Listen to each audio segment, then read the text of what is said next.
Hey, it's Tucker Carlson. On Tuesday afternoon, the Biden administration had Donald Trump arrested. It was a pretty big news story. You may have seen it. Just before 9 p.m. that night, as part of its coverage, Fox News ran two live video feeds next to one another. On the right, Donald Trump addressed his supporters in New Jersey. On the left, Joe Biden spoke at an event for the Secretary General of NATO in Washington. Beneath those videos at the bottom of the screen, Fox's banner read this way, quote, "Wannabe dictator speaks at the White House after having his political rival arrested." Those words are up for less than 30 seconds, but the effect was immediate. Inside Fox, the women who run the network panicked. First, they scolded the producer who put the banner on the screen. Less than 24 hours after that, he resigned. He'd been at Fox for more than a decade. He was considered one of the most capable people in the building. He offered to stay for the customary 2 weeks, but Fox told him to clear out his desk and leave immediately. Then the company issued a public apology for the 27-second-long wannabe dictator line. Quote, "The chyron was taken down immediately," Fox's PR department said, and then added ominously it was, quote, "addressed." That was all true, but it was not enough to save Fox News from the ensuing scandal. For a time in the rest of the media, Fox's assessment of Donald Trump's arrest seemed to overshadow Trump's arrest itself. Suggesting that Biden is a dictator, declared the Washington Post, quote, "crossed the line." Alexander Vindman agreed strongly. Vindman is the perennial MSNBC guest and full-time Ukraine promoter you may remember from Russiagate. On Twitter, he demanded that the Pentagon pull Fox News from all military bases. It is, quote, "absolutely unacceptable for American Forces Network to carry programming that directly, spuriously, attacks the commander-in-chief of American Armed Forces," Vindman wrote. In other words, Joe Biden must ban all criticism of himself because that's what non-dictators do. John Cusack went further still. "For the crime of calling Biden a dictator, Fox should be shut down," wrote the 80s-era movie star. Quote, "the government has to take away their broadcasting license." And so on. It was all over the internet. Democrats were very, very angry. But why were they angry? If the banner on Fox was false, why the hysteria?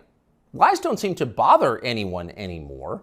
If some cable news producer had called Joe Biden a genius or accused him of being secretly Sudanese, would anyone be yelling about it?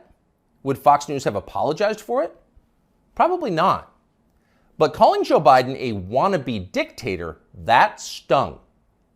So you've got to wonder, if you're being honest with yourself, is Joe Biden a wannabe dictator? That question came up yesterday at the White House briefing. Here's how it went. Last night, Fox News ran a chyron that referred to the president as a wannabe dictator, and I'm wondering if the White House has any comment on that. So look, there are probably about 787 million things that I can say about this. That was wrong about what we saw last night, but I don't think I'm going to get into it. There's no comment the White House has on I think I just commented. Oh, no comment necessary. Of course Joe Biden's not a wannabe dictator. Just because he's trying to put the other candidate in prison for the rest of his life for a crime he himself committed doesn't mean he has a totalitarian impulse. Come on, that's absurd. It takes a lot more than jailing your political rivals to earn the title wannabe dictator. That's the consensus in Washington tonight.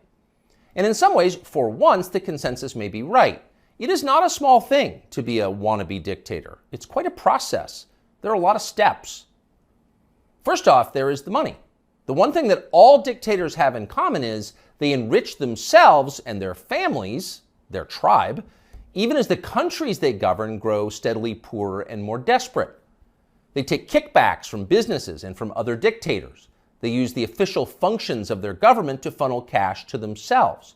They don't bother to hide the fruits of this. They live in garish mansions with big lawns, far from the teeming cities, even as their own citizens languish in growing poverty, in some cases literally living in tents on the street. So they don't really hide it, it's all pretty blatant. And ordinary people resent it. Of course they do, and wannabe dictators know they resent it, but they don't care. There's nothing the population can do about it in a dictatorship. It's no longer possible to fight injustice in a system like that. People can't gather in large numbers to protest the rule of the dictator. If they try that, they'll be arrested by his state security services, even years after the fact. A visit from men in body armor at the breakfast table. That happens. And if citizens persist in believing they can gather in groups to protest, they may be shot to death, a bullet to the throat. And then, just to make the humiliation complete, to make the lesson gin clear to everyone else watching, their relatives can be arrested for daring to complain that their children were killed for complaining. That actually happens in some places. Ask Ashley Babbitt's mother. Here she is in handcuffs. Babbitt's father. You're arresting Ashley Babbitt's father. You murdered her inside the Capitol, now you're going to arrest her? Come out of there. 101, have a transport response. Sidewalk. So don't be like Ashley Babbitt's mother, much less like poor Ashley Babbitt. She's dead now. That's the message a wannabe dictator would send. And by the way, it's not just public protest that would be banned in a dictatorship. You wouldn't be allowed to complain from your own home. Unauthorized opinions expressed on the internet would be censored. Go too far, press too deep, tell too much truth, and they'll just erase your opinions. They have no choice, really. It's a matter, as they say, of trust and safety. You must trust the leader, or else you will jeopardize his safety. Not that you really can jeopardize his safety at this point. The leader has nuclear weapons, and you don't. He'll remind you of that from time to time. And in any case, you're in the process of being disarmed anyway, along with everyone else who has shown questionable loyalty to the leader. Those who support the regime can keep their weapons and use them freely, including on public transportation. That's a core civil right for them. But for those who dissent from the program, self-defense is an unaffordable privilege. Turn in your guns, Mr. and Mrs. Peaceful Opposition. You're a danger to society, and we know who you are. And in fact, the wannabe dictator does know who they are because he knows everything. Technology has made him all-seeing. A report in Wired magazine just this week revealed that the highly non-dictatorial Biden administration is busy tracking the phones of millions of Americans without their knowledge and without bothering to get a warrant. And at the same time, the same non-dictatorial administration is stockpiling a massive trove of damaging information about these same Americans, to be used at some point, we are sure, for entirely noble purposes. So the administration now knows everything: where you spend your days, who you talk to, what you think, your porn habits. Not a big deal. The administration already knows what you buy, of course, because they've leaned on the big banks to turn over your confidential credit card information. Not because anyone here is a wannabe dictator, to be clear, but just because. It's nice to have that information, just in case, in the words of the Fox News PR department, a situation arises that needs to be, quote, addressed. It's all totally normal. It's not a dictatorship, okay? But in the end, the main reason you know Joe Biden is not a wannabe dictator is because he just does not fit the profile as a man. Dictators have that look. You know one when you see one. Dictators build cults of personality around themselves, and they use those cults to deny the glaringly obvious. In his later years, to name just one example, North Korean dictator Kim Il-sung developed an enormous baseball-sized tumor on the back of his neck. It was huge, it was grotesque, it was right there, you couldn't ignore it. You couldn't possibly not see it. But in North Korea, state media did ignore it. They pretended it didn't exist, and so, in some important sense, it didn't. If a tumor grows on a neck but no one acknowledges it, is it really there? Thankfully, nothing like that is happening in our country or ever will. If Joe Biden ever developed some profound physical or medical problem that was obvious to everybody, journalists would say something. This is not North Korea. We don't have state media here. If Joe Biden was, say, incapable of completing a full sentence, or mistook his sister for his wife, or suddenly started falling down in public for no reason, the New York Times would report on that and then get to the bottom of what was actually happening. That would be its duty in a free country like ours. It's not like they would cover it up. The very idea of a cover-up sounds like a conspiracy theory, a dangerous one, actually, so stop it. And by the way, if Joe Biden was a wannabe dictator, he'd have the family to match. All dictators do. Saddam Hussein had Uday and Qusay. They were princelings who lived above the law, indulging their most decadent fantasies with total confidence they would be never held to account by the police. As the sons of a dictator, they knew they could do exactly what they wanted, and so that's what they did. There's no one like that around Joe Biden. He doesn't have weird sex scandals at the heart of his family that no one in the media will ever talk about. He doesn't have a ne'er-do-well former nightclub-owning brother who's made a living for 30 years by being related to him. Not at all. That's dictator stuff. Joe Biden doesn't award ridiculous inflated titles to his relatives that the media are then required to take seriously. He doesn't call people doctor who didn't go to medical school and then force you to nod along like it's real when everyone knows it isn't. Nicolae Ceausescu did that with his wife Elena. Joe Biden would never do that. Nor does Joe Biden dress like a dictator. He doesn't do photo ops in mirrored sunglasses driving a sports car to convince you that he isn't frail and senile, but instead powerful, virile, and wise. That's just not his style.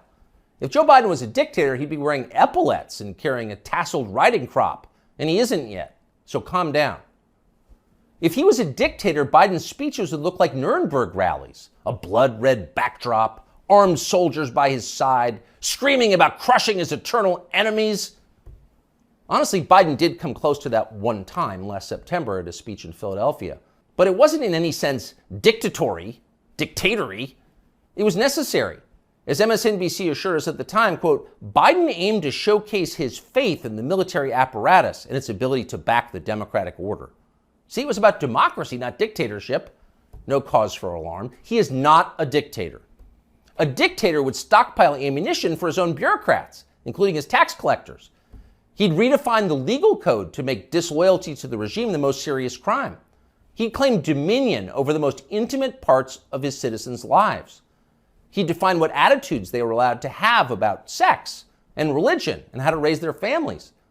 He would even, in his final grandiose stage of dictatorship, claim ownership of their children. And Joe Biden wouldn't do that. And to prove he would never do that, Biden just this week released this video. These are our kids. These are our neighbors. Not somebody else's kids, they're all our kids. And our children are the kite strings that hold our national ambitions aloft. It matters a great deal how we treat everyone in this country. LGBTQ Americans, especially children, you're loved, you're heard, and this administration has your back. See? Joe Biden isn't saying your children belong to him like a dictator would.